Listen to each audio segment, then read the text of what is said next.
Chapter 9. Just about everything that happened to me that summer happened because of Winn Dixie. For instance, without him, I would have never met Gloria Dump. He was one. He was the one who introduced us. What happened was this: I was riding my bike home from Gertrude's Pets, and Winn Dixie was running along beside me. We went past Dunlap and Steve Dewberry's house, and when Dunlap and Stevie saw me, they got on their bikes and started following me. They wouldn't ride with me. They just rode behind me and whispered things that I couldn't hear.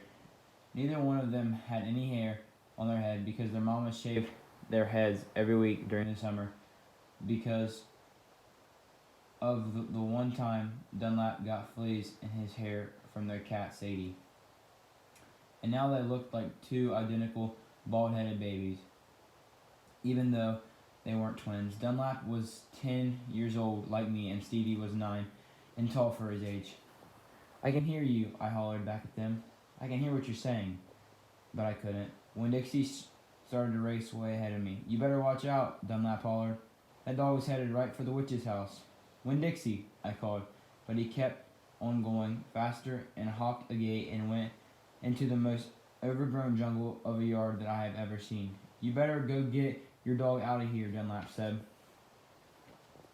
"The witch will eat that dog," Stevie said. "Shut up," I told them. I got off my bike and went up to the gate and hollered, "Winn Dixie, you better come out of there." But he didn't. "She's probably eating him right now," Stevie said. He and Dunlap were standing behind me. "She eats dogs all the time."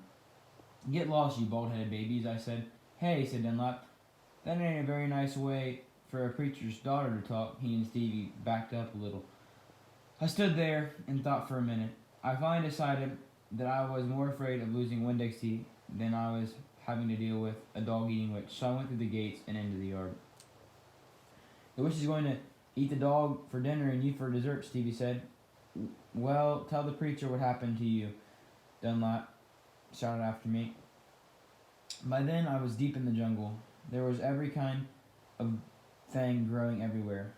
There were flowers and vegetables and trees and vines. "Winn Dixie," I said. He, I heard. "The dog sure likes to eat."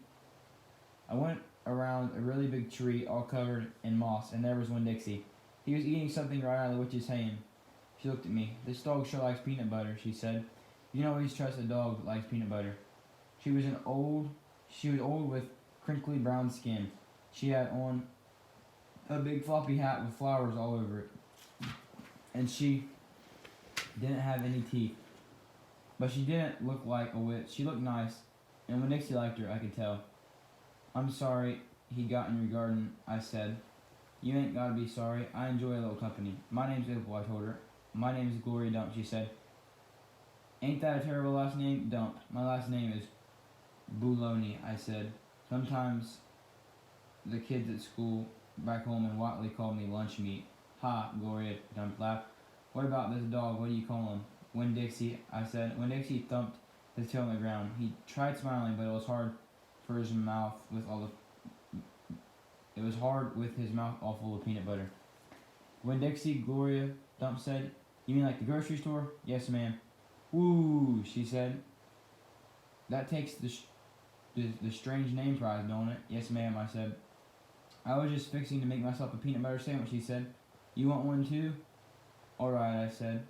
"Yes, please." "Go on and sit down," she said, pointing at the lawn chair with the back all busted out of it. "But sit down careful." I sat down careful, and Gloria Dump made me a peanut butter sandwich on white bread. Then she made one for herself and put her false teeth in to eat it. When she was done, she said to me, "You know, my eyes ain't good at all. I can't see nothing but the general shape of things, so I got to rely on my heart.